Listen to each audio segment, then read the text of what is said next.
Namaste to one and all.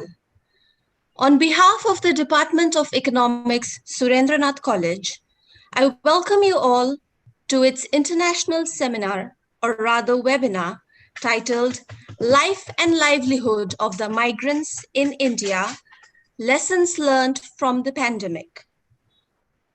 I would like to begin our event by requesting our Principal Sir, Dr. Indranil Kaur, to kindly say a few words. Thank you, Ishani. Good afternoon, ladies and gentlemen. COVID-19 pandemic is tightening its grip every day. The morbidity due to the disease is also showing a very high trend. The disease due to COVID and its related death has become a cause of concern. Most of the people are advised to remain indoors, and others who need to go out are expected to follow the standard protocol and maintain social distance. In a country like India, where development is not equal, the requirement of workforce is also different in different regions of this country. Therefore, there is a consistent movement of workforce from one place to another. In India, various places act as the hub for the development of various industries. The western part attracts workforce for gold jewelry and for the industry related to garments. The southern part requires workforce for construction, furniture, and even gold and other related requirements. So likewise, various places attract students for the different group of institutions with their different reputations. Thus, the movement of people across the country is a regular feature. COVID-19 related sudden lockdown created a gap in the development process. Besides, the lockdown of industries have created joblessness in the masses. It was difficult for the people to sustain the long closure.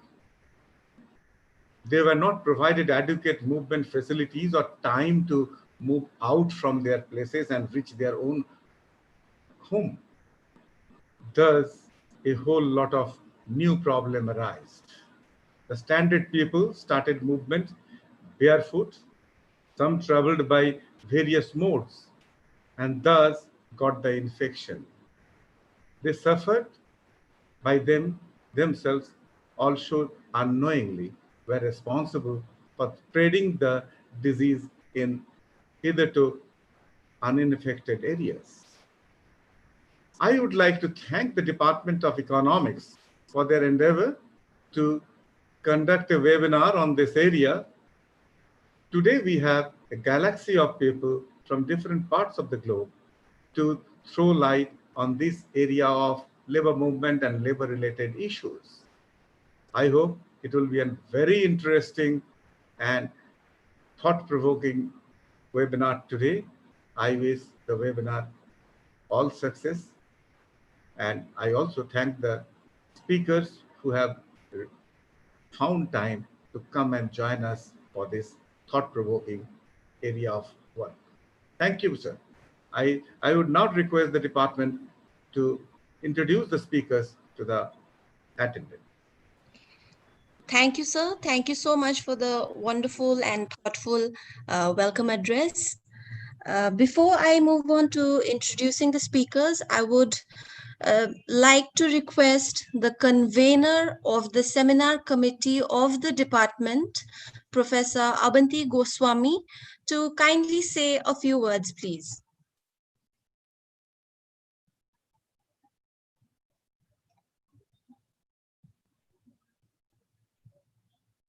Am I audible, Ishani? Yes, ma'am, you are. Okay. A very good afternoon and cordial welcome to all participants. The entire world is going through a hitherto the unseen crisis caused by the COVID-19 pandemic. Complete nationwide lockdown was announced on March 25th, 2020, with notice of hours. Domestic flights and long-distance trains stopped plying, bringing lives and livelihood to a standstill condition.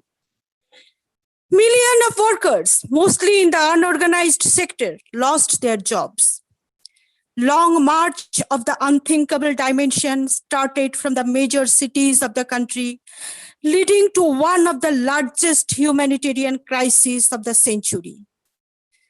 The eternal tug of war between life and livelihood took an inhuman shape in the world of the economic inequality. To throw lights on these cardinal issues, Department of Economics, Surendranath College, has arranged an international webinar, Life and Livelihood of the Migrants of India, Lessons Learned from the Pandemic. We are really happy to have with us today two very eminent economists, Dr. Kunal Kumar Kundu and Dr. Indranil Mukhopadhyay, as resource persons. Hope their discussions will show us a ray of hope as how to cope up with the critical conditions. Now I hand over the microphone to Ishani Waiba, Head of the Economics. Over to Ishani. Thank you, ma'am. Thank you so much. Now I would like to go on to introduce our speakers for the event. This afternoon, we have two speakers. First speaker, I'd like to introduce Professor Indranil Mukhopadhyay, who is an associate professor at Jindal Global University, Sonipat, Haryana, India. He teaches public health, health economics, and development economics at the School of Government and Public Policy. Indranil was a PhD in public health and health economics from Jawaharlal Nehru University, New Delhi. He works on various themes related to health economics and care financing, poverty, health systems, vector-borne diseases, national health accounts, impact evaluation of health programs, access to medicines, inequalities, health technology assessment, and the list goes on. Prior to joining OP Jindal University, he worked as a research scientist and assistant professor at Public Health Foundation of India, Delhi. He was also a Wellcome Trust postdoctoral fellow in 2015-17. At the PHFI, he led the production of health accounts for 6 Indian states. He was a visiting faculty at Dr. B.R. Ambedkar University, Delhi, Jawaharlal Nehru University, New Delhi, and Tata Institute of Social Sciences, Mumbai. He is a part of WHO expert group of national health accounts in Asia and Pacific region. Indranil has led several research studies funded by Department of Science and Technology, Government of India, World Health Organization, and has several international and national publications to his credit. He is also the co-editor of Jindal Journal of Public Policy. Welcome, sir. The second speaker for this afternoon is Kunal Kumar Kundu, who is the Vice President and India economist at Societe Generale Corporate and Investment Banking and is based in India. Kunal joined SG in August 2013. Prior to this, he worked with Robini Global Economics, Infosys for a global investment banking major, and Fitch Ratings India. Kunal has more than 21 years of experience in financial research and is widely quoted in the Indian and international media. He is a prolific writer and regular columnist. He started his career as a journalist with Dalal Street Investment Journal, one of India's leading investment magazines, in 1996. He has a master's in economics and holds postgraduate diplomas in business management and equity research and analysis. I welcome both the speakers to our event this afternoon. With this, I would like to introduce the moderator for the upcoming session, one of our senior faculties of the department, Professor Kaushik Leri. And I would like to hand over the platform to her to open the session.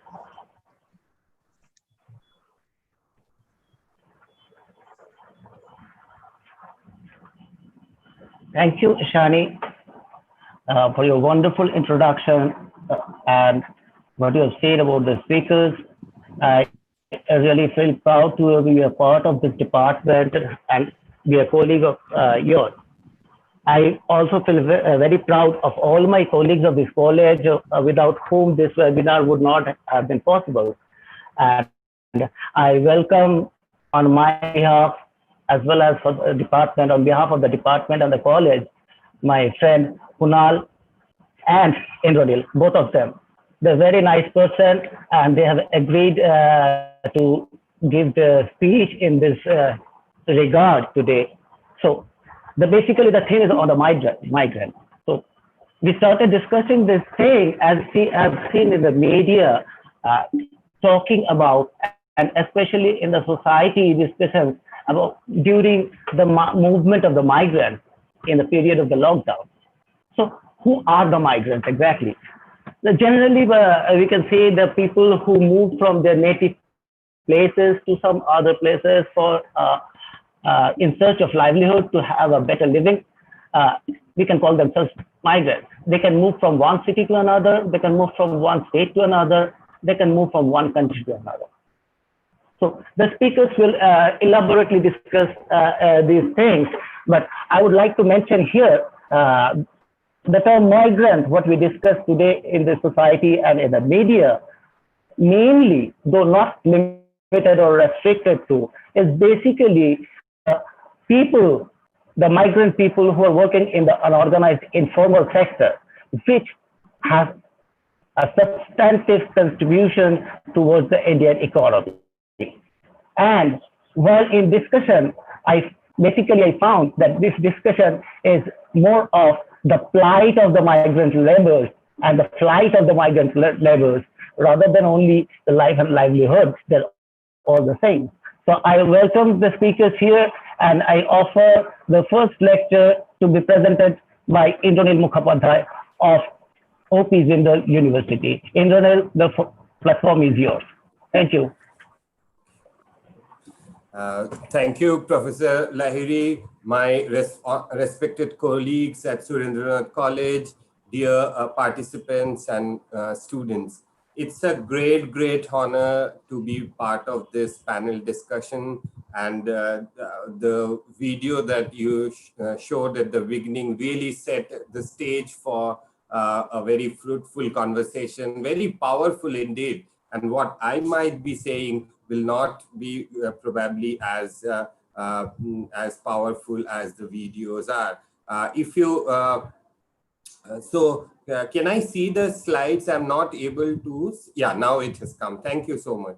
Yeah. So my objective would be to actually share some of the recent findings of study I'm doing on migrant workers, trying to understand what were their living conditions, their wages, their earnings, and to give you some initial estimates of what the impact could be on their lives, what has the lockdown and the pandemic brought to their lives. We all have now have got a sense, next slide please, got a sense of the plight of the migrant workers, and Professor Lahiri has very correctly pointed out, and also the video showed that it has been very inhuman and very difficult times for most of the people who are who have migrated for work in earlier prior to the lockdown. Next slide, please. So let us start with the definition of what is migration and who are the migrants. And I completely agree with Professor Lahiri on this, his introduction, that it is the migrants are not only the people who are moving for informal work. That it's important to see that it's in this situation of lockdown, it is important for us to make that distinction, and that there is a large section of migrants who work in the informal sector, but there are migrants like many of us who have moved from our native land in search of work, or in search of towards pursuing our education and higher education. So why is it the case that during this lockdown only the informal workers and their plights came into picture? Because of their particular vulnerabilities that we need to understand with a greater depth. If we go by the definition of who a migrant is, it's a vast canvas. It also involves smuggled migrants. There are a lot of women particularly get migrated from their native places. We are smuggled illegally to other places. There are international students also who are also migrants. So vast range of people, but it leaves out, I would like to reiterate, it leaves out people who travel for recreation, holiday, visits to friends and relatives, business, or for medical treatment or religious pilgrimage. So those who are either moving away from their usual and permanent usual place of residence for a variety of reasons, either permanently or temporarily. Some might move for a few days or a month, for a season, but some might have migrated to a place and stayed back there for years. So there are vast range of duration, their type of migration, and also what condition they live in. And my talk would be mostly focused on the conditions of living. Next slide, please. So if we start with try to have a quick picture of international migration, because I started with saying that migrants can move from one village to the other, from a native village to a town nearby within a district, from a village to another district, or to another state, or to another even another country. Often people move from one city to the other city. So it's there are multiple types, and international migrants are also a major part of the total migrating workforce. So if we really try to understand how international migration is happening, and that would help me draw some key observations. If you look at the figure on the right, you'll see that it is trying to trace the intercontinental movement and intracontinental movement of people. You will see that a lot of migrants actually move from one country to the other country within Asian region. That's the biggest chunk. A lot of people from Bangladesh, India, Pakistan move to West Asian countries, or say from Vietnam to Korea or Japan. So there are several such trends and patterns of movement of people. People also move from a major part within Europe. Also, a lot of people move. But then there are large section of people who are transcending boundaries of continent and move from one continent to the other. For instance, people from Latin America to North America, a large part of intercontinental migration is between these two sisters of Americas. And then, of course, from Asia to Europe. So, but then it is important, next slide, please. It's important to for us to actually distinguish these patterns and the nature and of migration. For instance, I'll try to give a glimpse and draw home a key point here. If you see, the US is the most coveted destination for migrants. As a resident country, US tops the list, then comes Germany, but then Saudi Arabia or United Arab Emirates comes prominently. And if you look at the sources or origin of people, India, Mexico, China, Russia, they are at the top. So the BRICS, some of the BRICS countries and Mexico are actually among the major sources, origins of migration. But look at the right-hand slide a bit, figure a bit carefully. You'll see that a lot of people move. That shows from which country to which country. So largest section is from Mexico to United States. But if you leave that, you'll see that India, the second largest section of people move from one country to the other are the Indians moving to United Arab Emirates. Or another prominent form is from Bangladesh to India. At the same time, if you see, there are people moving from India to United States. So it needs to be noted here that the nature of migration that takes place between India and United States or United Arab Emirates is vastly different from the movement that takes place from India to US. We know that a bit to some extent, but it needs further inquiry. The nature of employment, the kind of jobs they're doing in these two state of migration, the educational level, the earnings might vary vastly. But what is important also at this point to recognize that a lot of them are bringing in remittances for the domestic country and while earning and contributing to the economies of the destination countries. Okay, next slide, please.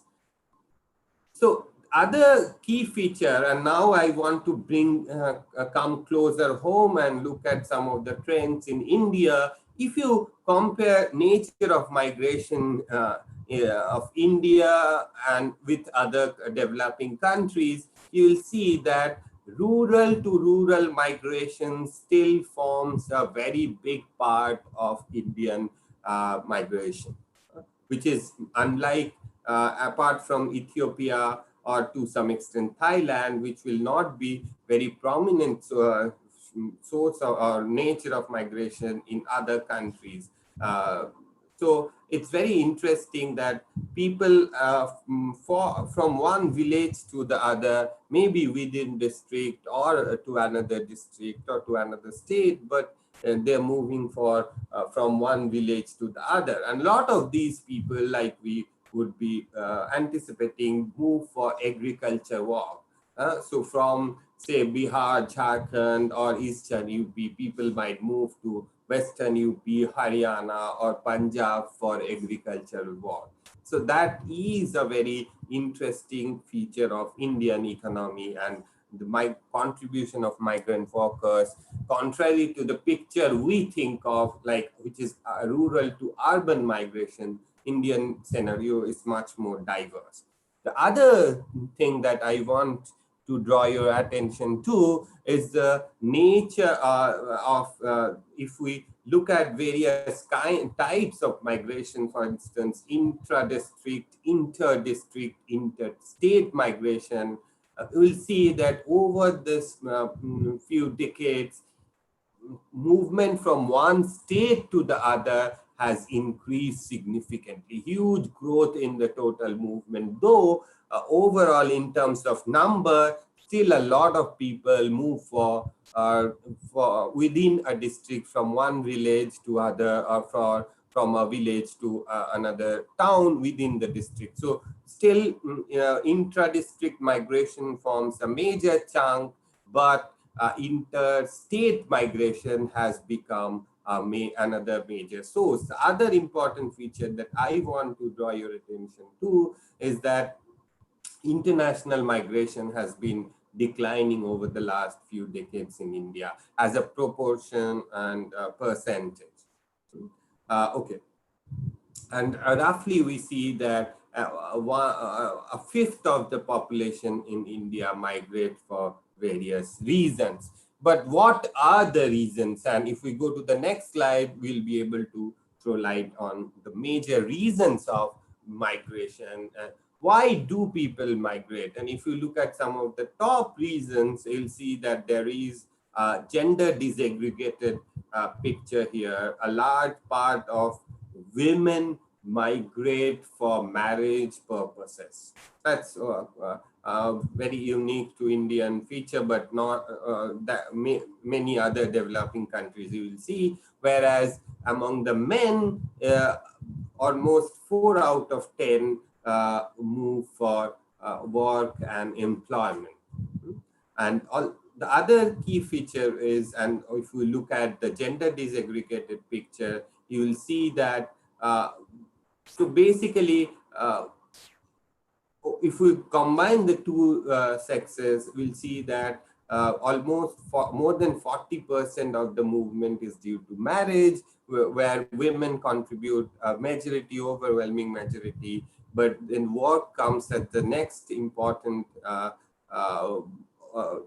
household, moved with households, like children moving with other adult members becomes the other crucial element. But then migration due to war is the other key element. And among men, that is the most dominant part. What is important also and to note is that migration for education is very limited in India. At least it was in 2001. Things might have changed a bit more in the recent past, and particularly among women, this is very less. So very few women were migrating for education, and we all know how education and status of work and nature of migration changes, and what kind of benefits education brings to our lives. Next slide, please. Okay. If we look at the pattern of interstate migration, you'll see that after roughly 1.2 million people who are migrating from rural to urban areas overall, we'll see that a third of migrants are from the state of Uttar Pradesh. And then another 6 from Bihar and Rajasthan. Another significant part would be from states like Madhya Pradesh, Jharkhand, West Bengal. So, but then there are clear interstate patterns that we can see. In fact, in his introductory lecture, Professor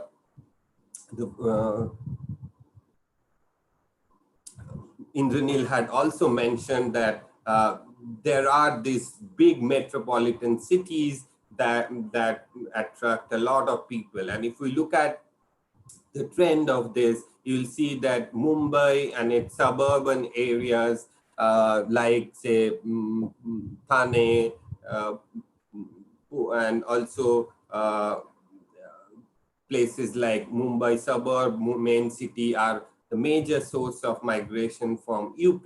At the same time, a lot of people come to different districts of Delhi and NCR region, and these becomes 2 key hubs of migrants, the destinations of migrants, along with Bangalore or say in cities in Karnataka, which are other crucial hubs. A lot of people, also you'll see that a lot of people are moving from Maharashtra to Gujarat for work, whereas majority of people are coming to Mumbai or its suburb from states like UP or Bihar. So it is interesting to see that from the same state, people are migrating out and people are coming in. For instance, a lot of people from the eastern part of the country go to Kerala for kind of informal work, whereas a lot of people move out from Kerala to the Gulf or to the West Asian countries. And there is a lot of variation in the kind of entitlements they have, the kind of wages they earn, the jobs they get. So other key feature, and that's where a lot of discourse is happening, is that around 40 million people are moving towards these mega cities of Mumbai, Delhi, or its periphery, or Bangalore, or Kolkata to some extent. So next slide, please. And like I said, this is again a global phenomenon, but very much true and much more true for India, is that 9 out of every 10 work in informal sector in India, and almost 8 out of 10 work on daily wages. And that is where probably a lot of attention needs to be put in. 79% of these migrants who move to cities work for daily wages, in construction sites, in factories, without much social protection. They often do not possess ration cards at their place of work. And why I'm pointing out, I'll come to in a few minutes when I discuss the policy implications. And within this set of people who move to cities, there are around 4 million who are homeless. So that depicts the status of their living in cities, whether we need to ask this question, whether they're earning enough so that to move to the cities. Next slide, please. Next slide, please. Okay. Let us now try to also understand who are the migrant workers in terms of their gender, caste, and also their age. So if we look at the 2011 census, there are 63 million children who have migrated, and among them 30 million are women. And we are in a country where child labor is banned, it is illegal. Still we see a lot of children moving and working as migrants. So though a large part of them move with their family, but it shapes how they are getting access to education, entertainment in life, or basic nutrition and other social security benefits. The other crucial feature that I want to bring to your attention too is that among the interstate migration, you will see that there are caste-wise variations. A lot of the interstate migrants are from scheduled castes and scheduled tribes. So there are around, say, if there are almost 400 million people who are moving in, from within from one state to the other, you will see that there are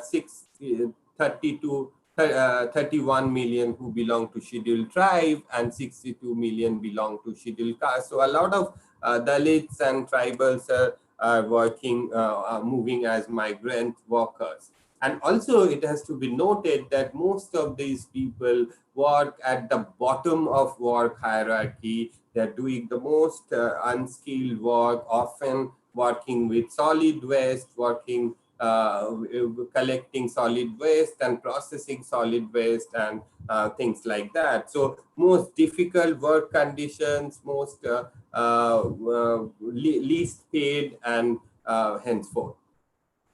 Other crucial thing that I want to bring in, and here is the intersection of gender and caste, how it plays out. You'll see that if we look at the figure at the bottom, you'll see that if we say want to understand who work for white collar jobs, more of a formal sector job, you'll see that among the upper caste women who move for work, 2/3 are in the white collar job, whereas 1/3 of them, upper caste women, would be moving for non-white collar, either blue collar or informal work.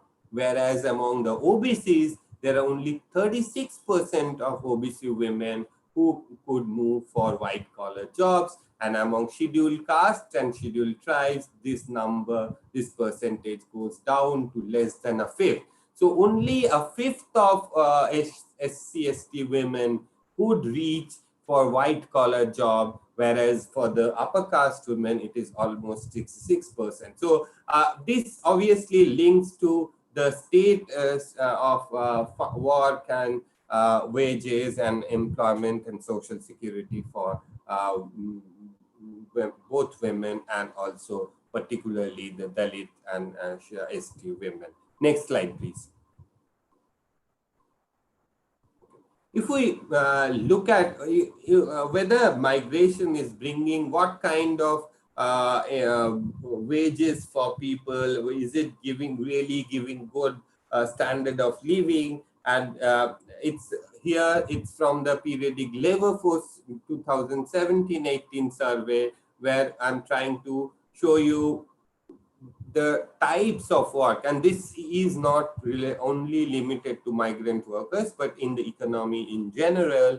You'll see if we divide the work in, say, non-farm, informal employment, employment in agriculture, regular and salaried work, or other self-employed people, or say labor force non-economic activities. If we divide, and I'll mainly talk about the first four categories, you see that a monthly wage earning, average monthly wage earning is around 62 to 6,200 to 6,300 in rural and urban area.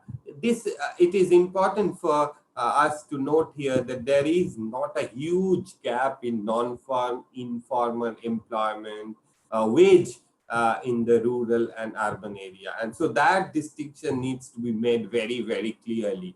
If we, of course, if we move to self-employment in non-farm, informal work, and those who are self-employed, say those who are, say the street vendors, the rickshaw pullers, the small shop owners, the many other non-farm informal work that people do, you'll see that the earning, if we compare the earning between rural and urban areas, it's almost more than double in the urban areas compared to rural. So though wage earning, and I said earlier that the majority of the urban work migrants are wage earner, but if you really can shift to self-employment, you can earn a lot more compared to your rural counterparts. The other crucial thing I wanted to also highlight, that if employment in agriculture, of course, the wage earning in agriculture are one of the lowest in terms of all the categories, and it's around 4,500.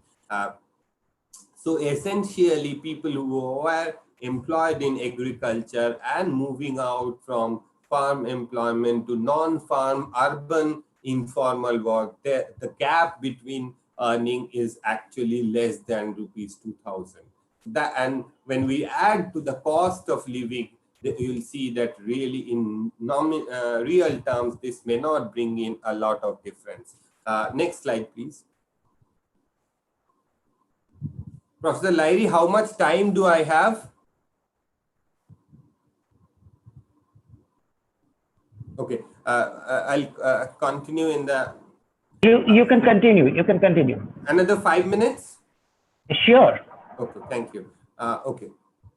I didn't note when I started, so anyhow. So the other key and very important feature, and this is known to us, that this lockdown has led to impoverishment of people, but to what extent? And that is very shocking.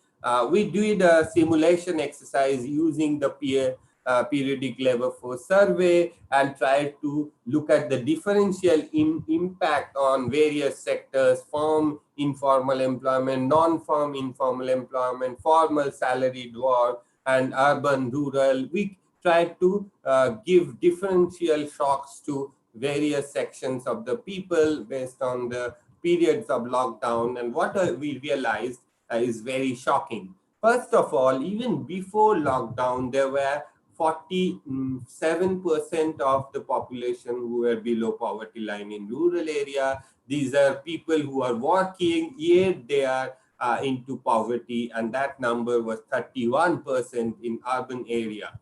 And what we see is now, because of the lockdown, almost 78%, almost 8 out of 10 in the rural areas of the country would be below poverty line.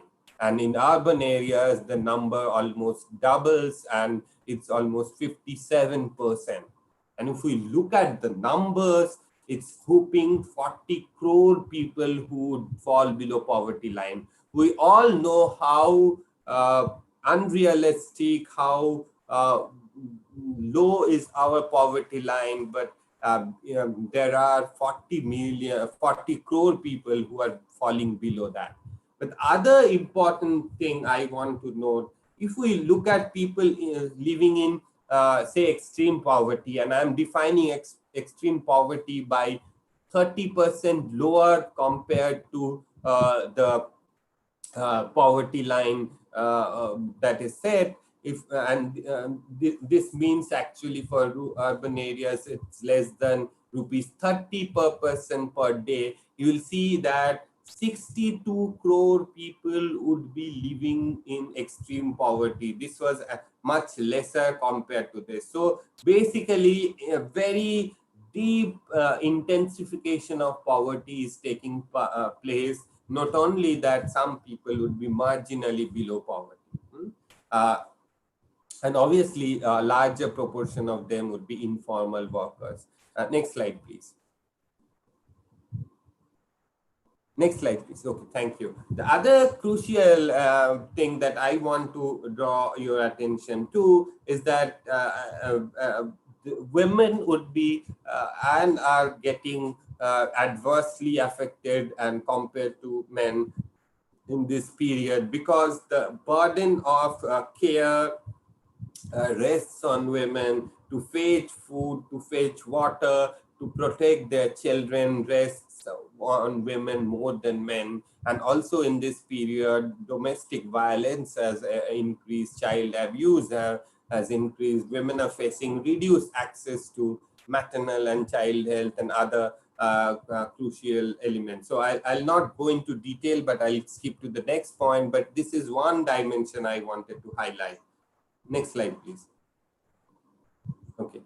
It's more now, if we look at the estimates more, and you'll see that the decline of consumption is very significant, and that is like, as I said, a lot of people live in very low wage, and as a result, in rural areas, 85 people on an average spend 85% of what they earn, which leaves with very little saving for them. In urban areas, this is 72%, and a lot of those who are in urban areas actually also our migrant workers also send back money for their families staying back in rural areas in smaller towns. So, but they are still spending 72% of their earning in meeting their day-to-day needs. So very little scope for saving, and what it means is they are any little shock to their life, say an accident or an illness or some expenses due to marriage or any other purpose, they get into the vortex of poverty, hunger, and many other constraints. I would like to also highlight that those who are in the agriculture work, 97% of their earning goes into their day-to-day consumption requirement on an average. So you can really from this infer what kind of earnings these are and what are they getting supported for. Okay, and majority of them are in the elementary occupations. Okay, if we look at the decline in the consumption in this due to the lockdown, it's this is a very initial estimate. I would submit that don't take these numbers very seriously, but just to give you a sense flavor of what is happening, we see that this consumption decline could be more around 1% of GDP. And mind you, these are from periodic labor force survey. And as we know, in many of these household surveys that NSSO conducts, it's like a truncated pyramid where the top 5% doesn't get reflected adequately. So if we really include the consumption decline among the top 5%, this would be much more, but I'm not too bothered like many of you about the top 5%, but rather the bottom 95% who are around the poverty or vulnerable to shocks. So if we really want, if we try to understand how much resources would be needed to push every of these families who are pulled below poverty due to lockdown or otherwise, it would need around 0.2% of GDP per month, which means annually this would go to something around 1.4% to 1.5% of GDP, not a huge amount of resource. Next slide, please. Okay, the other crucial point, and I don't want you to get bogged into the figures, but I would like to highlight that there is growing inequality both in rural income and in consumption. Again, this is from the from our estimations or estimates of periodic labor force survey. We see that the income Gini for rural areas, it has gone up from say 0.378 to 0.422 pre and post lockdown, and for consumption where the inequity is less pronounced, you'll see that this has gone up from 0.29 to 0.39, so almost 0.1%, for 1 point increase in inequality during this period. And even in the urban areas, the inequalities rather have grown considerably. So we see, if we next slide please, if we really try to have a sense of what the lockdown brought in, and I like to highlight here that this has brought in increased impoverishment to people. It will push people, a large section of people, to extreme poverty, and also it has brought in increasing inequality. Again, when we talk about inequality, we have to keep in mind that these are gross underestimates because we are not able to capture the consumption or income of the top 1 or 5% of the population. I'll I'll take a couple of rather 1-2 minutes to talk about the policies, what needs to be done, and we can come back to them when we have questions, and I'm sure there will be lots of interesting questions from you. People have talked about this, and I want to reiterate that NREGA work needs to be expanded much more significantly. But I would also submit that this is the time when we also have to think about some kind of guarantee in the urban employment front. So not only rural employment, but urban employment guarantee would be crucial. And one would often tend to think that whether this will bring the so-called Todaro paradox, and will it create unemployment in the urban area rather than solving the problem. I would submit that at this current juncture, where there is a considerable shrinkage of demand in the economy, and where there are people who are on the vortex of poverty and hunger, it is important that we think of a comprehensive employment situation where both rural and urban employment is guaranteed, so that the effect on urban employment would be relatively less, and we would not see a large-scale migration from rural and urban areas. The other crucial thing that I want to draw your attention to is that the nature of urban employment, rural to urban migration is going to change, at least in the medium term. We saw that a large section of people were moving from villages or small towns to bigger metropolitan cities, but that is going to change now, and we might see a lot more movement from villages to smaller towns, from one village to the other village. And this could be because of the shock, the situation of the pandemic in big urban areas, the shock that migrant workers had to go through, the ordeal they faced in this bigger, in the metropolitan cities during the time, that might not be very helping them to come back very easily. So what we need is a situation where we can create jobs, create some kind of guaranteed employment in the smaller towns, and often this can be thought of as a you can complement public works with employer contracted facilitated programs where government can directly subsidize wages of workers in small and medium scale industry, rather than only providing them more better credit or flexible credit. It is important that wage subsidies are directly transferred to workers so that they can work and contribute to the small medium scale industry that they already do in a major way. Other two more things I would quickly stop here. Due to paucity of time, I didn't bring the state of living in urban slums and where majority of the migrant workers stay. There is significant lack of basic amenities in urban slums. And probably this employment guarantee that I propose can be used to create social infrastructure or slum development, public works like sanitation, water supply, beautification in urban areas, so that laborers are given some kind of dignified basic living standard in the areas where they work and contribute to the economy. It's probably the time for the upper middle class and the ruling class of this country to give back to people that they depend so heavily upon.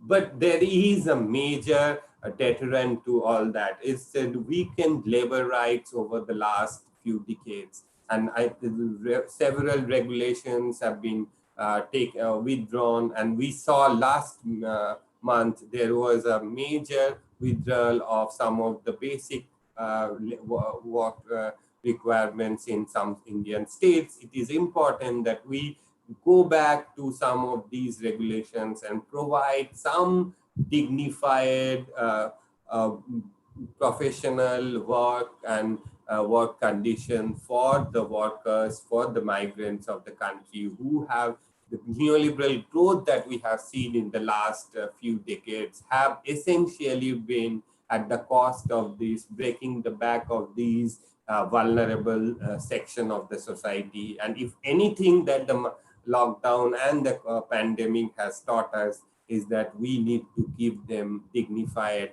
standard of living, wages, and social security. I'll stop here, and I'm sorry if I've taken more time than what I was supposed to. Next slide, please. It's just a thank you slide. Thanks for giving me the opportunity and allowing me to speak. I'll be happy to take questions later. Thank you, Indranil. It was an excellent lecture from you and an eye-opener for all of us. The real situation what has been there with the growing inequality, the gender bias, the increasing impoverishment, especially in the rural areas. We all had some idea, but definitely we had a much better view of much better view from your lecture today with all the data you generated and show how, and it was so astonishing that the major migration in India, the proportion is from rural to rural, and how you explain the wage differential resulting from migration apart from what you said for the marriage for the basically the females. But thank you so much for this eye-opener on increasing what I should say, the consumption propensity, higher consumption propensity in the rural areas as people having lower levels of income, the impoverishment, the distress, and thank you very much. So now for the next lecture, I would ask my friend Kunal Kumar Kundu, the Vice President and Media Economist of Social Journal from France. Kunal, the platform is yours. Thank you, Kaushik. Thank you, Dr. Kaur, for offering me this platform. And I'm grateful to you for giving me an opportunity to talk about a subject that's pretty close to my heart. And a great thanks to Indonil as well, because he has really set the tone for the discussion that we are going to move ahead with, so we essentially now move from academics to corporate, and essentially what that would mean is the type of focus that we talk about would also change a bit. It would be a relatively a narrower focus given the topic of today's discussion, and again the video, that heart-wrenching video that you all have shown. So my topic would be more about the urban to rural reverse migration, and the attendant causes, the policy failures or inability of the policies to actually play the meaningful role at this point in time, which resulted in the crisis exacerbating much more than it should have been. And possibly I'll also talk about time permitting, some of the policies that we ought to be following without delay, taking in account the learnings from what a mess we have made out of the situation at this point in time. So I'll talk about, I'll digress a little bit out here before I go specifically into the migration issue, because it has also a lot to do with how the pandemic really panned out in India. The pandemonium it caused within the country and the economy, and how the wave we are seeing is not the typical second wave that people talk about. It's just a wave of the infection that we are seeing currently, and that can also to a certain extent be, I wouldn't say certain, I actually say to a large extent be attributed to the delay in action and the people coming back to their home villages that has led to the surge in the infection rate. And in fact, in many cases, the epicenters have actually shifted from the urban to the rural areas. And there are great learnings out of this. So slide 2, if you are currently in, we'll be talking about India, and it has now become a global hotspot of infection. So we now move to slide number 3, the next slide that is. As we all know, India officially announced its lockdown on 25th March, hoping to stop the march of the virus in the country. And the initial phase of lockdown is considered to be one of the most stringent in the world. Say for China, maybe India had a pretty stringent lockdown measure. Oh, and before that, Kaushik, maybe 5 minutes before my time ends, if you can give me a reminder so that I can wrap up more meaningfully. Okay, sure, I will. Yeah, sure. Okay, so essentially, when I'm talking about the stringentness of the lockdown, so Oxford University has come up with an interesting index. It does a nationwide, comparative, comes up with nationwide comparative stringency index of the lockdown. And according to them, India had actually one of the most stringent lockdowns, and India's index went up to the highest level, 100, in the initial phase of lockdown. But of course, this stringency didn't last long. While we didn't exit lockdown, but we had to ease the lockdown because, as we all know, it manifested into this life versus livelihood, debate, and that was really causing a lot of concern across the country and even globally the way things have been handled. Rising unemployment, lack of fiscal support, I think that also played a very crucial role out here, which led to the kind of reverse migration that we have seen. So essentially, COVID-19 has actually blown the lid of the travels of the Indian migrant workforce. And that's also because of the fact that COVID, of course, it's a one in a century event, but the impact of COVID on the economy and on the lives of the people would still have been different, depending on the situation of the economy when the COVID hit. Now, had the economy been on a stronger footing, I think the impact would have been relatively less severe than what we are seeing currently. And that's because Indian economy was already slowing down. So between 2017 to 2020, if we look at the real GDP growth data, real GDP virtually halved from 8.3% to 4.2%. That's a sharp drop. And that really, therein lies a lot of challenge out there, because that slowdown was also a lot of, I wouldn't say a fact that was caused by external factors. The slowdown was caused by our own policies, by our own policy mistakes. And to start off, of course, is demonetization. To me, it's any day one of the worst policy mistakes that the country could have taken. Even GST, despite being a fantastic policy, the implementation, as usual for India, implementation has been quite challenging.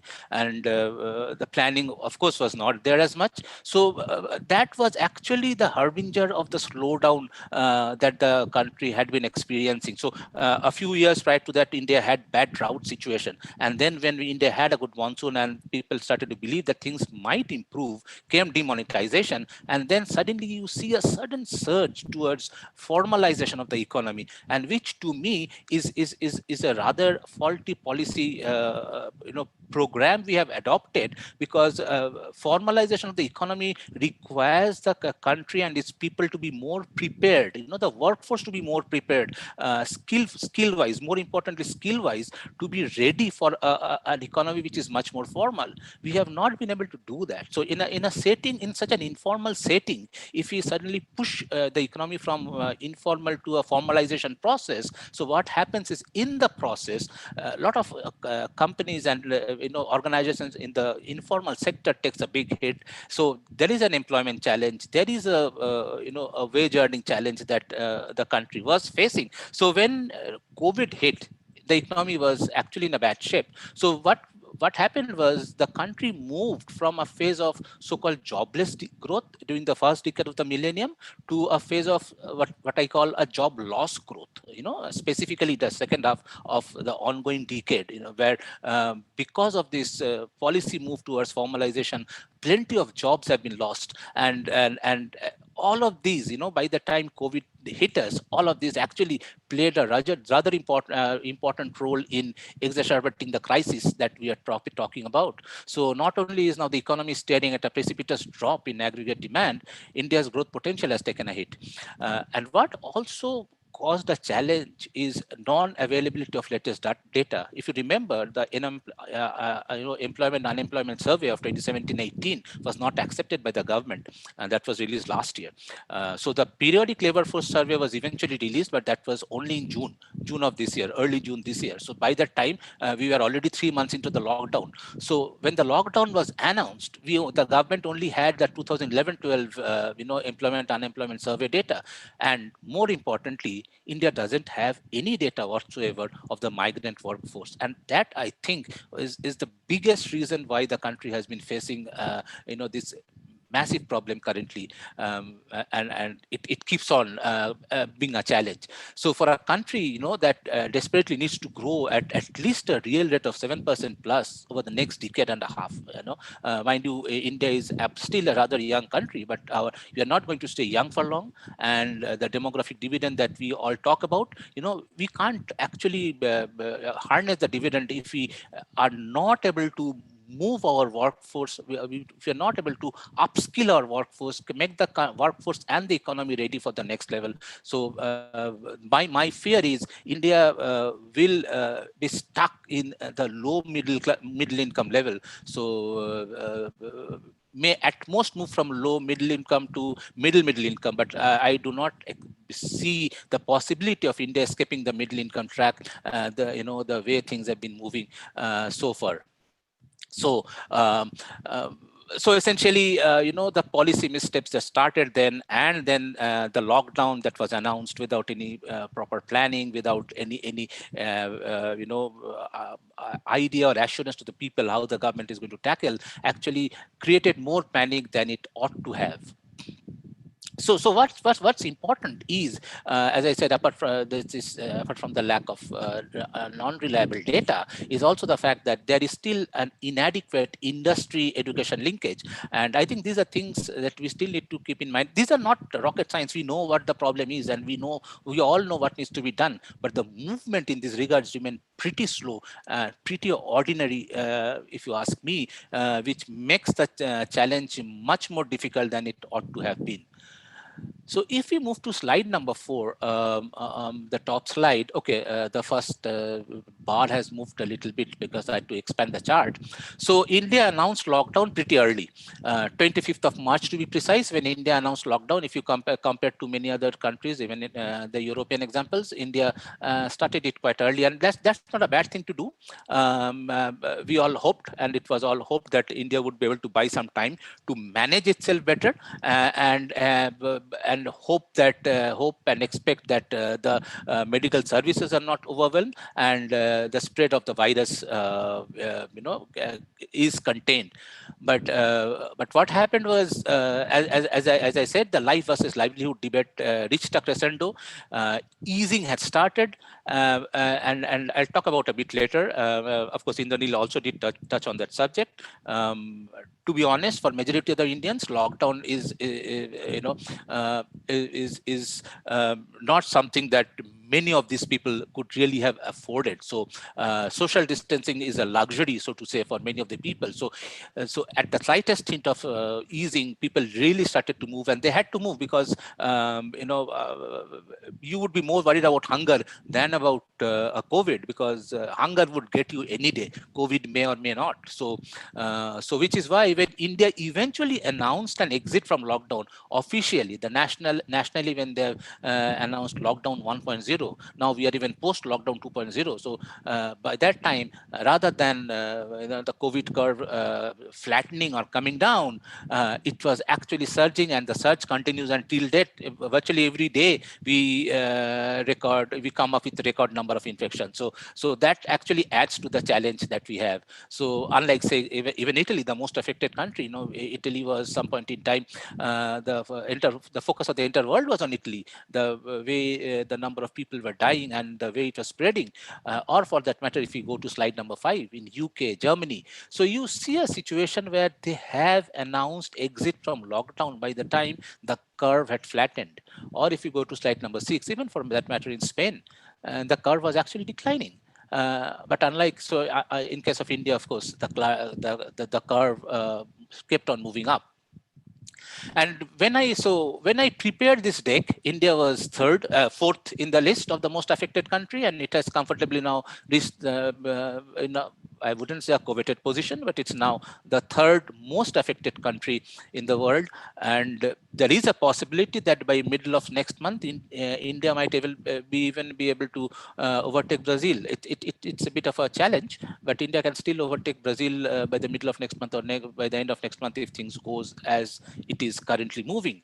So this is, as I said, epitomized by large-scale reverse migration that we have seen, caused mainly by unplanned lockdown, and of course the lack of fiscal support for the vulnerable sections in the society. So so what also happened is, why this reverse migration started. Also, we should remember, when we're talking of migration from urban to rural areas, we should remember that the lockdown was announced on the 25th of March. Couple of weeks before that was Holi, and so that period, a lot of those migrant workers who stayed in the urban areas would have sent back a majority of the savings back home. So by the time lockdown hit them, many of them would have depleted savings, and from next day, no jobs. And so naturally, no income. And staying in the urban areas where the cost of living is any day higher than in the rural areas, it's a no-go for them. There's no way they could have stayed back in the urban areas.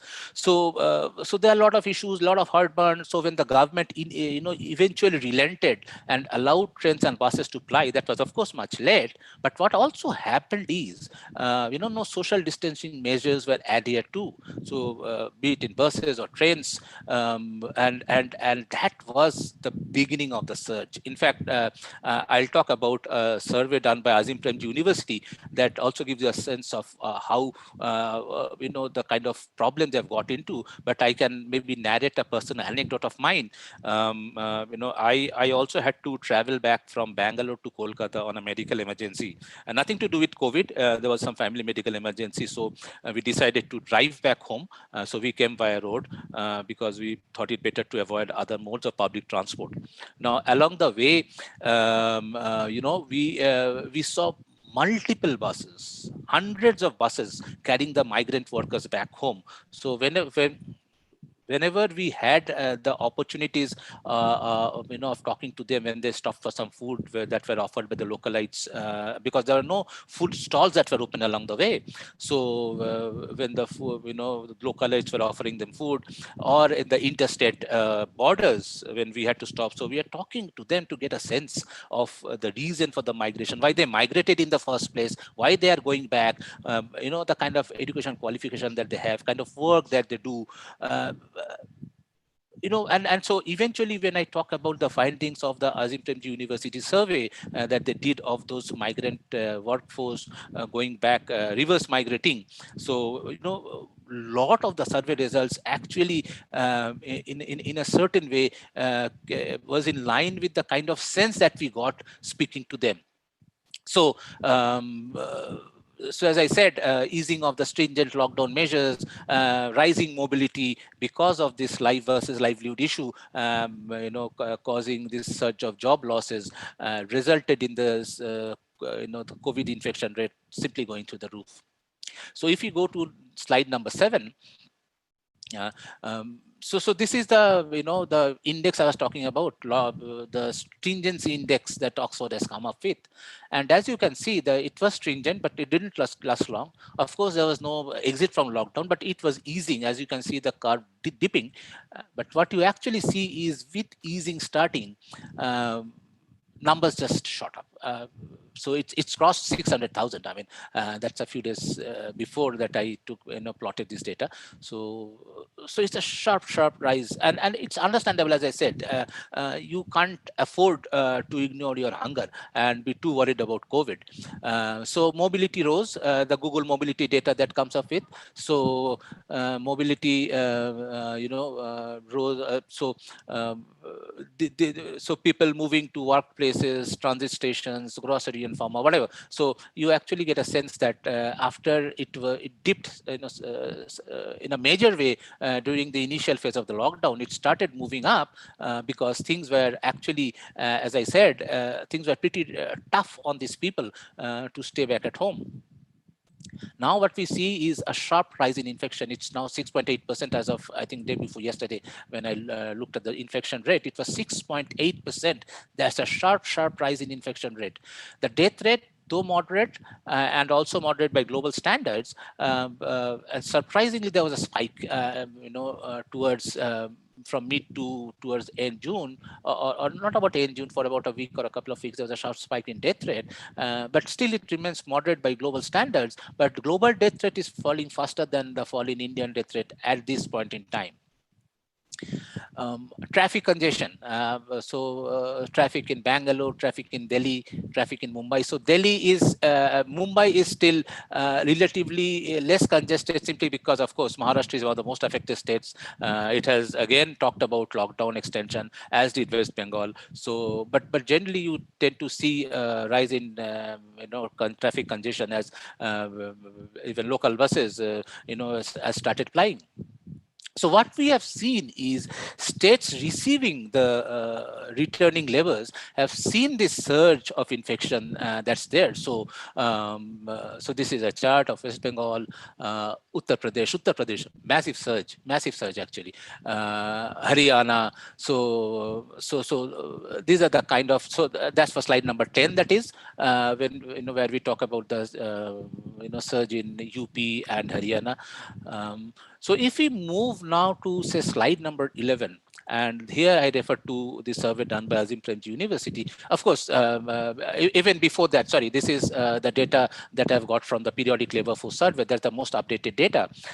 India, and as Indranil pointed out, India has an extremely high share of informal workers within its total workforce. It has remained sticky at 90%, a little bit here and there over decades. And India is an outlier among the lower middle income economies to have such a high rate of informal workforce. So per the periodic labor force data survey, actually there is a slight increase in informal workforce, and that's it's now little above 90%, 90.3% to be precise, while it was around 89% as per the employment unemployment survey of 2012-13. Or rather 11-12. Now, and even this is also despite the fact that when we are talking of informality or formality, so basically, essentially the difference is about the the social sector policies that we have. So whoever is getting any social sector benefit is considered as a worker in the formal sector. So if that's a very lenient measure. Even if somebody has even 1 out of 6 social sector benefit, that person is considered to be working in the formal sector. But if we take a relatively more stringent measure, the number of the share of informal workers in the total workforce would be north of 95%. So that's not a pretty picture, I would say. And within the informal sector workers, self-employed, of course, at over 40%, I think it's about 52%. Self-employed, workers are the most. And if you go to the next slide, there's very interesting data over there. So we are talking about, the educational qualification of the people who are considered self-employed. And as you can see, the last bar, it's less than 9%. That's graduates and above. So you can very well understand the quality of job that these people do. So that's the survey that, I'll talk about it. I'm referring to Azim Premji's survey here. So it's quite understandable that for these kind of people, social distancing is a luxury that comes at the cost of the livelihood. And as the Azim Premji survey found out, 80% of the migrant workers in urban areas have lost their jobs, while it was a little less than 60% in rural areas.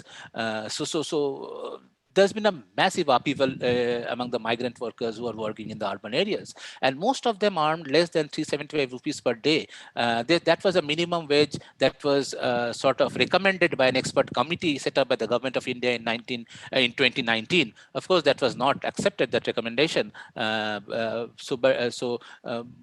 As per their survey, most of the self-employed, earned less than the minimum wage that people are talking about.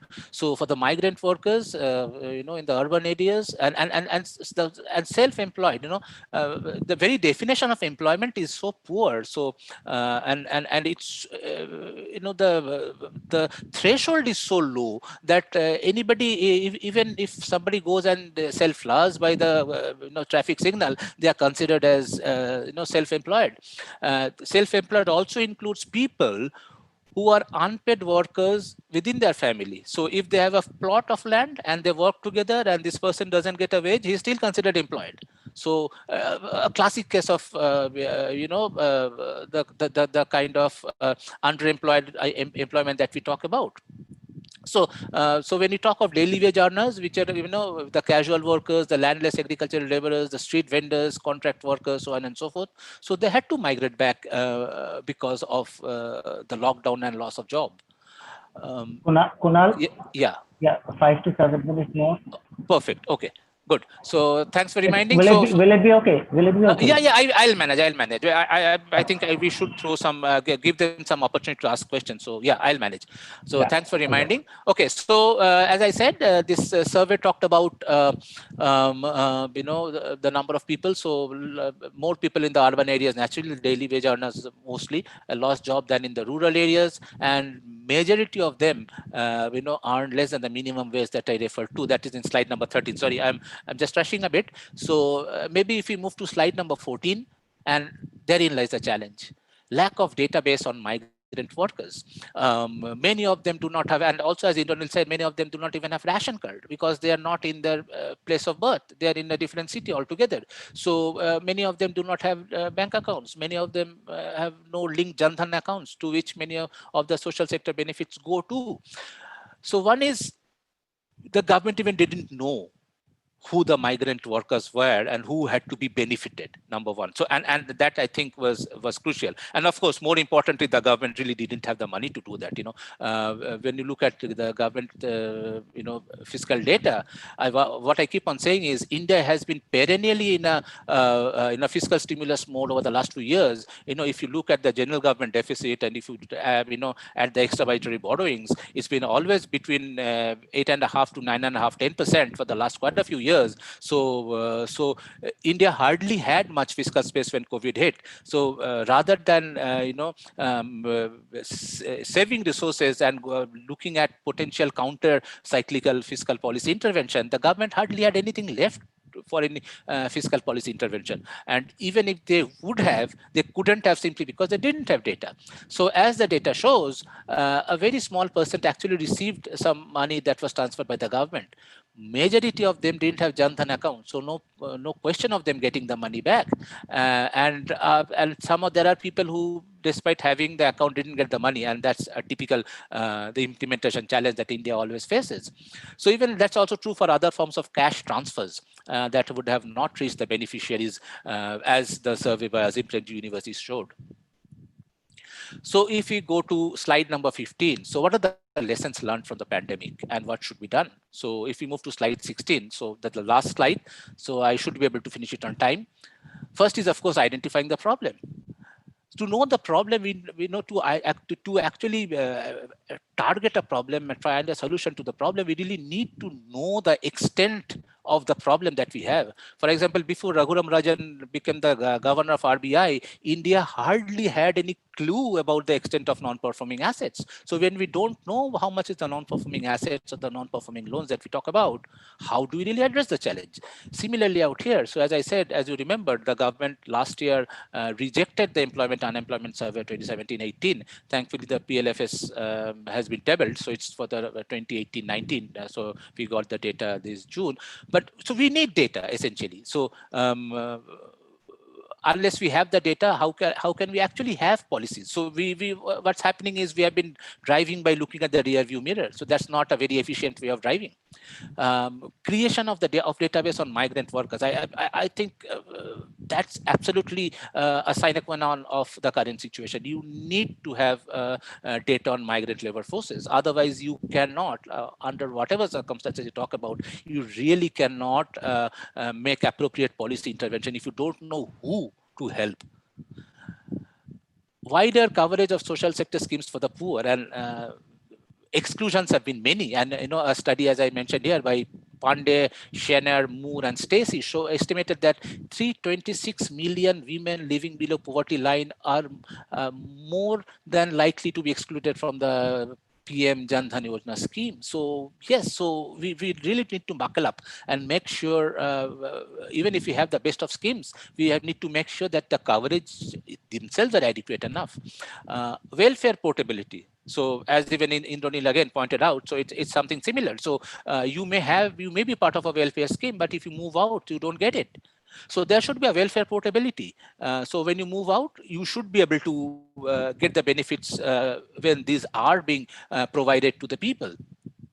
Increasing coverage covered by Indonil of Manrega, and I even believe that it should be extended even to the urban areas. There are plenty of work that can be done in urban areas, that can be done to improve the life in the urban areas, that can work that can be done through Manrega in urban areas to improve the civic amenities. When we are talking of smart cities, we are of course nowhere there. The target keeps on shifting, but eventually, hopefully, we'll have some of those. But we also need to ensure that we have the right kind of amenities. So we need to have those kind of urban Manrega scheme as well, and specifically during such times of crisis, these can really actually help people overcome the kind of challenge that they face during this type of crisis.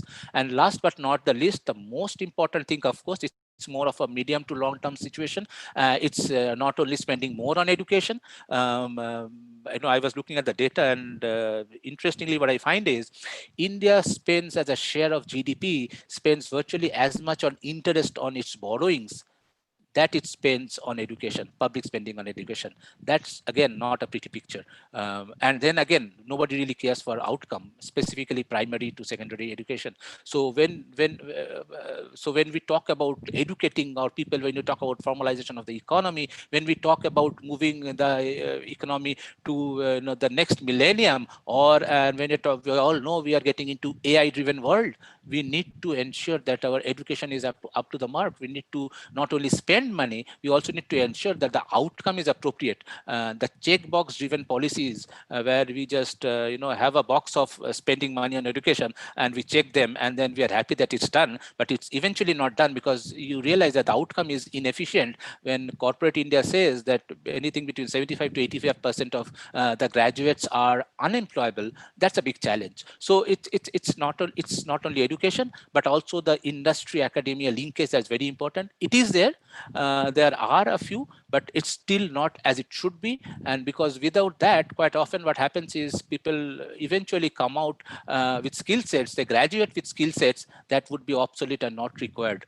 And that's a challenge. So I think I've spoken enough. I'll now stop here and open up the floor first to Kaushik for summing up and then a few questions that might come in.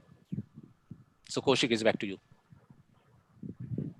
Yeah, thank you, Kunal, and the beautiful explanation of the situation of an unprepared economy being forced into a formalization process, leading to many of these sluggish growth rate of India getting down from approximately 8% to 4%, just hopping down, and then the immature or untimely, unplanned implementation of, as you said, demonetization and not so good implementation of GST.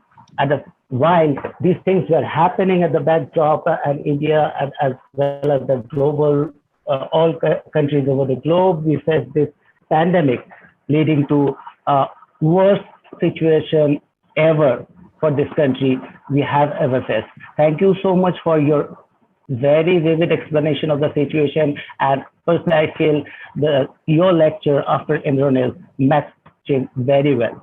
So the participants, I would like to just ask you to fill up the feedback form after this webinar is over. The link will be available in the chat box after the webinar is over, and help us to provide you the e-certificate after you fill up the feedback form. So over to Ishani for the questions, and thank you very much. Thank you, sir. Thank you so much. I thank you to the speakers for such a compact and powerful as the video, I must say, session. And thank you so much to Professor Kaushik Lahiri for, so well summing it up. Like my heart says that I want to talk more on these issues, but my mind reminds me of the time constraint, which leads me to ask the first question to Kunal, sir. Sure, Kunal, sure. sir, are you ready? Yeah, sure. Yes, please. Yes. So the first question to you is, apprehending massive job loss, what could be the role of skill development in generating employment for these migrant workers? Okay, thanks, Ishani. Thanks for the question. Yeah, so of course it goes without saying, skill development is the key here at this point in time, because there are, so many people who have graduated out. India currently, 6-7 years back, India was adding 1 million youth to the workforce. Now India adds, that's per month. So you're talking of 12 million youth to the workforce. Now India adds a little over 7 million youth to the workforce every year. So that's a big ask. And so and there is a big skill development issue that's there. But what happens is, despite the many programs and many success stories, the skill gap has not been diminishing as much as it should be. There has been both public and PPP initiatives, but I am also aware of multiple examples of private service providers becoming fat cats, but eventual skill outcomes much less than desirable. So the skill gap is also because of the fact, as I said, the education system had to evolve over time, maybe more outcome driven as well. So if as I said, when corporate India says that 75% to 80% or 85% of Indian graduates are unemployable, that's a sad story. So that reminds me of the legendary footballer PK Banerjee, whose famous comments was, "Chotchurir mosla diye ki ar biryani banano jay." I think that really sums it up. If we have a dream of an economy, and we know where the economy should be, and we know where our people should be, we should prepare our people adequately for that, for wherever we want the economy to be, for wherever we want the people of the country to be in. So that's the problem, I believe, is of the checkbox-driven growth and development policies. So we allocate fund. It may be adequate, it may be inadequate, but we hardly do outcome audit. And money spent, job done, outcome unsatisfied. Maybe, as they say, operation successful, patient died. So that's not how it should be. For example, even the anti-China sentiment is rising in this country. Possibly it's, I wouldn't say why possibly. There are a lot of misgivings about China. I don't want to get into a debate on that, but let's be honest. What China has been able to do today is simply because they had a very clear focus and steadfastly followed the path. They have a 50-year time plan, and they follow the path that they want to follow. India barely has plan for the next year. And as demonetization or even the lockdown showed, we didn't have plan for the next day.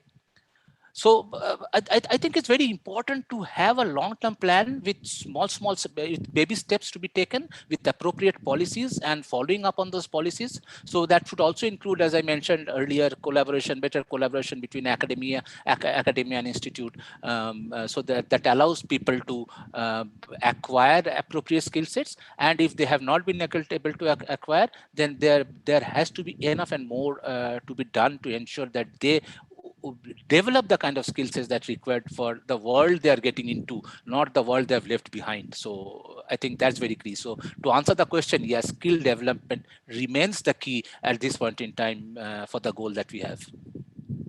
Okay, thank you, sir. The second question goes to Indranil, sir. Can you hear me, sir? Yes, please. All right. So the question says, despite having surplus food stock, why are people suffering from hunger, even though the government has announced schemes like Garib Kalyan Yojana? What is the root cause of the problem, and how can it be tackled in an efficient and effective way? Thanks, Professor Ishani, for allowing me to respond on this. This is a very key issue, and I would say that on the public distribution front, there is some movement. Some states have really done better in providing ration to people, but we need to really get into the heart of the matter and acknowledge that the information technology driven approach that we keep taking in terms of providing food security or any other benefits need to be revisited. There is a lot of a huge section of the population, deserving poor, who really need the benefit of the public subsidy on food, are actually not getting those benefits. And Sometimes they don't have the other cards, they don't have the ration card, they have migrated.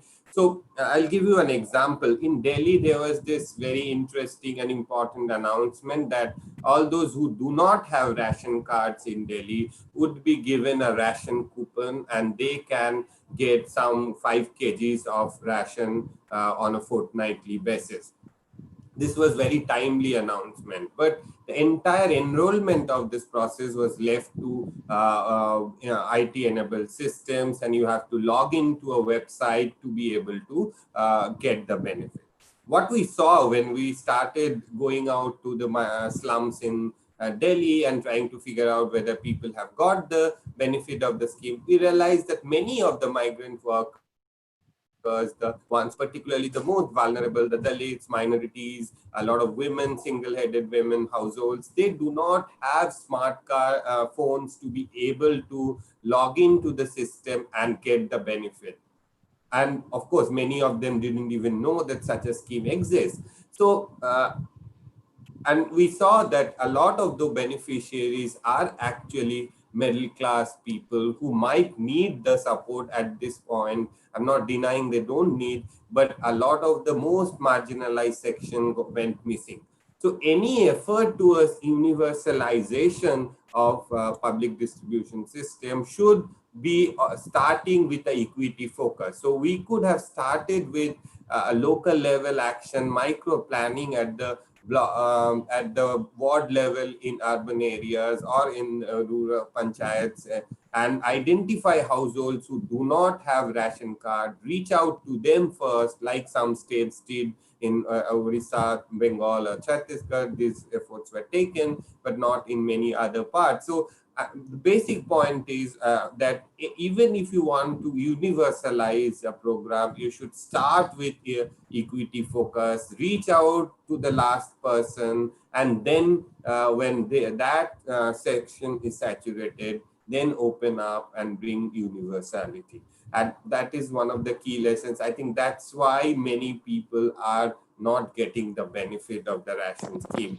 So IT-enabled system needs to be complemented with local level micro planning, and their local bodies, urban and rural local bodies, would continue to play crucial role.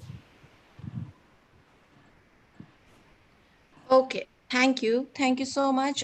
We have a flood of questions coming in the chat box of Zoom, YouTube, and other platforms. But I apologize to the participants that we will not be able to take in all your questions.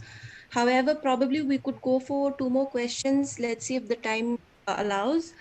The third question would be to Kunal, sir.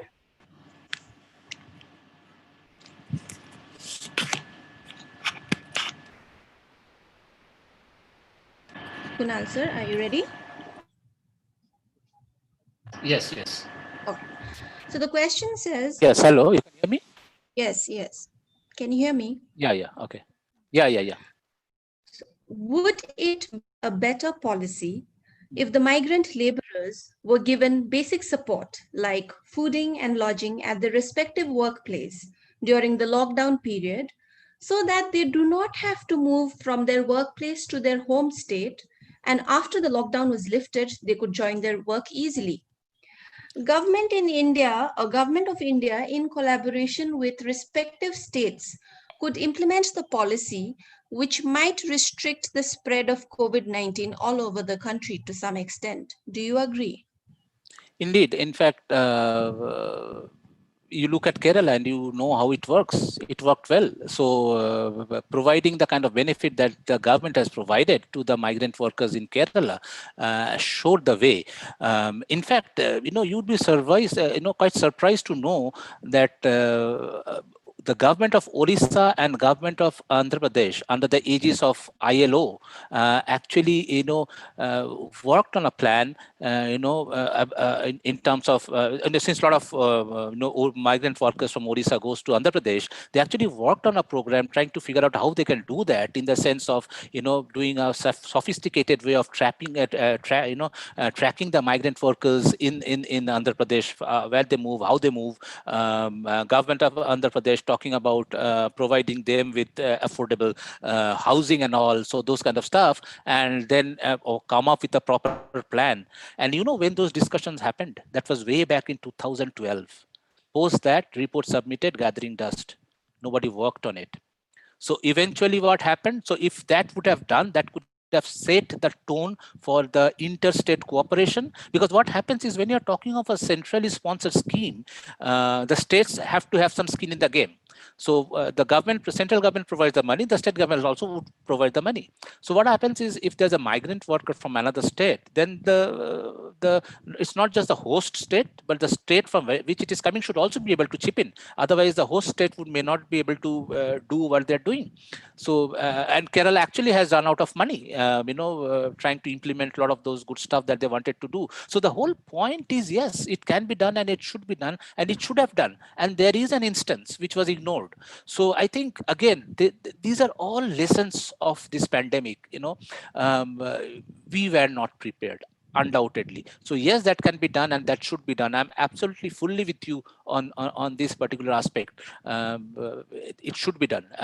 Migrant workers should be tracked. States should be cooperating along with the center to ensure that those who are going through this crisis at this point in time do not really have to migrate back, and that would have in a great way prevented the subsequent surge of infection that we are seeing now. So that is actually an additional challenge for the economy. So when you look at the Waluj plant of Bajaj Auto or the Bellary plant of JSW Steel, so Bajaj Auto had 250 positive cases after it opened up, and JSW had 100 plus positive cases after it opened up. So people are already infected. So along the way, when they've traveled back and then possibly again traveling back to the workplace, they because some people are traveling back, people are providing them means of transport back to the workplaces. So when they're coming back infected, and they're infecting a lot more. So the subsequent step would possibly see a closure of those plants. And that would be the case. So again, there is a challenge on the life and livelihood. So this is something that's a very big learning from this pandemic about how it should be really handled. So let's hope for the best, and we hope that this being done in a way it should be done. So okay, yeah.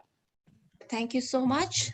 We'll take in one more question. That will be the last question for the session. And this question would be open to both the speakers, both Kunal sir and Indranil sir. So the question says, the rehabilitation of the migrant laborers in their chosen sector or place largely depend on the demand in the market. Now, should they be allowed to settle down in their native places with minimum wage assurance through programs like NAREGA, or should the government go all out to create demand in the market? What are the measures that may be taken? Shall I go first? Yes, please. I'll if need be, I'll add to that. Yeah. Okay, thanks. Thanks for the question. Actually, some of it has been already answered, and we are really at the positive time here. But I'll briefly say that even if there is some boost in the supply side, and you create some kind of demand for jobs, people are not going to move so easily in the short and medium term.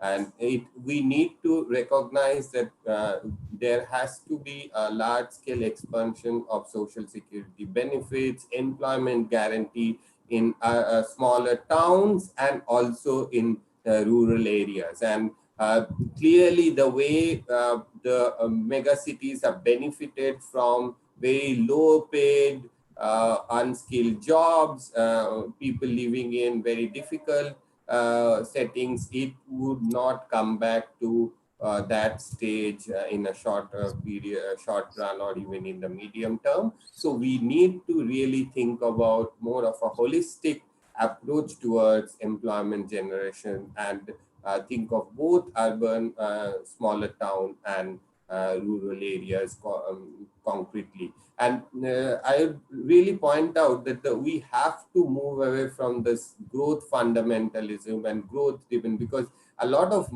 migration that we saw, and I argued, and Kunal also argued, are pushed migration. So we need to really think of better ways of working and living, and we probably need to shift our focus of jobs also from bigger metropolitan cities and their peripheries to smaller towns. I'll stop here and hand over to you. Yeah, thanks. Yeah, perfect. So I agree to what you have said, but I would also like to add is what I would, the current situation, given the kind of challenge that the economy is facing, kind of job destruction, kind of employment loss that has happened. Yes, there should be some support temporarily, but as we have discussed just in the previous question, that the other temporary support could also be in the form of what Kerala did, in the early phase of such crisis, because this crisis is not going to last long. So just as good days doesn't last long, bad days also wouldn't last long. So, but yes, so during this period, yes, they definitely would need support. And of course, what's also equally important is our growth and development policy also would need to be relooked at. I wouldn't say relooked at, it's already thought through, but it's not really working that way. As you so correctly pointed out, Indranil, it has to move from being the mega city centric to the second 2-tier, 3-tier city centric growth. That's how urbanization starts happening. That's how the livelihood of or rather the earnings capacity of the people improves. So yes, that's also important. But till then, if there's no a single solution, because what you also need to do is, if you do not educate your people well enough, if you do not ensure that the skill sets go well enough, India would be stuck in that level of poor quality jobs, and that will always be the problem. So it has to be a holistic approach, rather than a single development based approach. But yes, during this period there should be at least some temporary measures taken, so that people can ward off the crisis. As Indonesia's data showed, the huge amount of people that are likely to fall below the poverty line is amazing. UN has already worried about that. So the decades of gains in poverty alleviation that we have seen has been wiped away by one single episode of this crisis. So yes, it should be done, but also we should we need to ensure that if we are able to provide them appropriate assurances, and we do not ensure that the mistakes that we have done now is if we ensure that it's not repeated again, I think the situation would be much better. Because what I worry now is a clear shortage of labor as the economy reopens, specifically in the urban areas. That can be a big growth challenge. It can of course result in higher salaries of people because of shortage of workforce, but that's not the way it would be, because temporarily it can be a big shot shot in the foot for India's growth process, and the kind of strategy that we have. So yes, I think one really needs to take a much more holistic view as to how one needs to go forward. But preparedness for such a crisis is absolutely a must, and we have shown we are absolutely not prepared for a crisis of this nature. Okay, all right. Thank you very much. That sums up almost everything, I think. But we have a very lot of public demand, and I would like the speakers, if they are willing to take one more last question. I'm fine. Okay, sure. Yeah, okay. So one last on demand. The question is open to both. What will be the long run effect on migrant labor force due to this pandemic, and do we have a solution for this? Okay, I can take this. Maybe Indranil can also add subsequently. So we have actually partly discussed this in the previous question itself. So yes, there can be, and there has been, I believe, deep psychological scar on people, who have not got the desired support from the government, people who have not been part of the social security schemes and who have not got the desired support, and which has resulted in the kind of reverse migration we have seen. So yes, it can have a long-term debilitating impact. See, it's not just about migration. Migration will be there. I mean, that's the economic reality. No single place can offer, in a populous country like India, no single place can possibly offer job potential to everybody who are residents of the place. So, and of course, there is always this willingness to look out for better employment opportunities and better, earning more money. So yes, so livelihood is key. But what has happened is, as I keep on saying, the lockdown announcement without giving any assurance to the people, without any plan in place, that's the most dangerous situation for any development process. I mean, that's only an example. As I said, demonetization also offered a similar kind of experience, and we have not learned from it. So long run effect can be quite challenging. So what's very important is to make sure, and as Indonesian kept on saying, and as I also keep on saying, not only to have the policies in place, have appropriate implementation of mechanism, ensure people get the support when they need, so that they can at least stop thinking about their family and the how the household will survive during this period, and if they're being adequately taken care of. I think many of these challenges can really be taken care of. So long-term effect would be there, I think, after what they have gone through. Definitely they would be impacted, so they might want to stay back, which is why the demand for Manrega in the rural areas will definitely go up. So but I think the way we need to respond to that is better implementation of policies, and ensuring that people get their due. So Indonil, from his policy perspective, can definitely give a much better picture on this.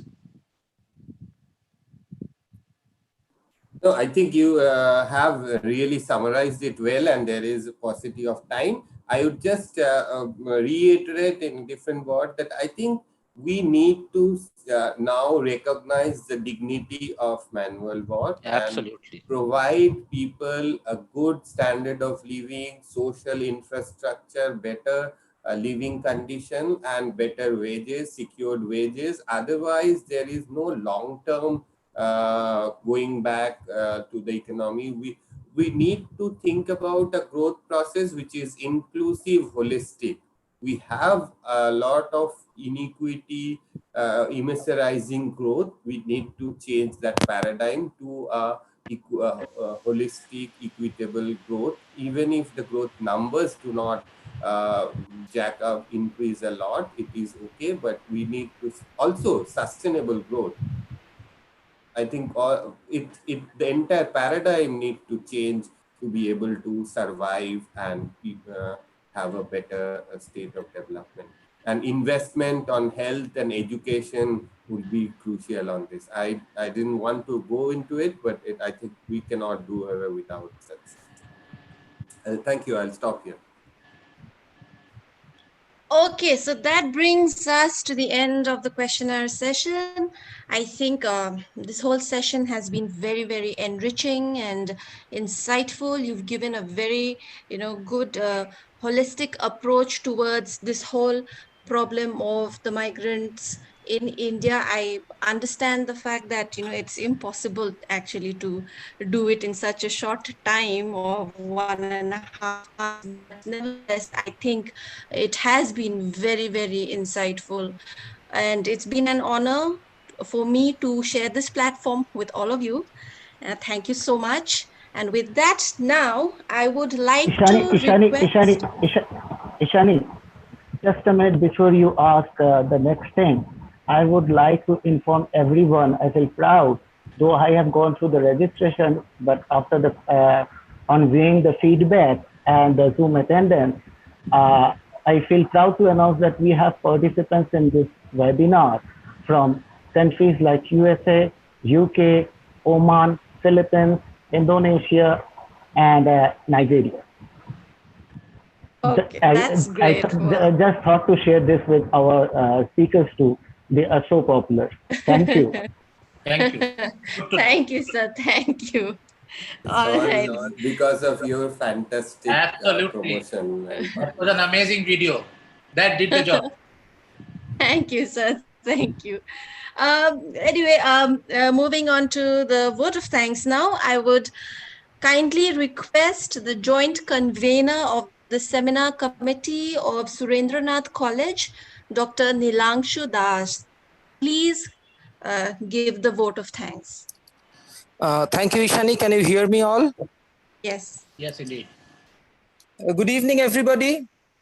I feel extremely honored to cast vote of thanks on behalf of my college for such a relevant and powerful international webinar, Life and Livelihood of Migrants in India, Lessons Learned from the Pandemic. I really ran out of words to express my heartfelt gratitude to the elite speakers, Indranil Mukhopadhyay and Kunal Kumar Kundu, for their comprehensive presentations on pattern, cause, and consequence of migration in India, especially with the informal workforce. The fine line of balance between their life versus livelihood has been very critically dissected out in your presentation, sir. You also very nicely pointed out that it is high time that government should have a data bank of migrant workers. I thank the coordinated effort of all the faculties of the Department of Economics, Surendranath College, who made this webinar a reality. I'd also like to thank our participants, as Kaushik mentioned, from all parts of the globe, who are virtually present with us to make this session successful. I hope your experience is satisfying. My gratitude to our principal, Dr. Indranil Kaur, and the governing body of Surendranath College for being a constant source of encouragement. Thanks are due to IQSC Surendranath College, all the members of the seminar and workshop subcommittee, and especially our very efficient technical team for their untiring effort for this webinar. Finally, I express my love and respect to all my colleagues of Surendranath College, teaching and non-teaching, for being with us all throughout this webinar. Thank you, stay safe, and good night.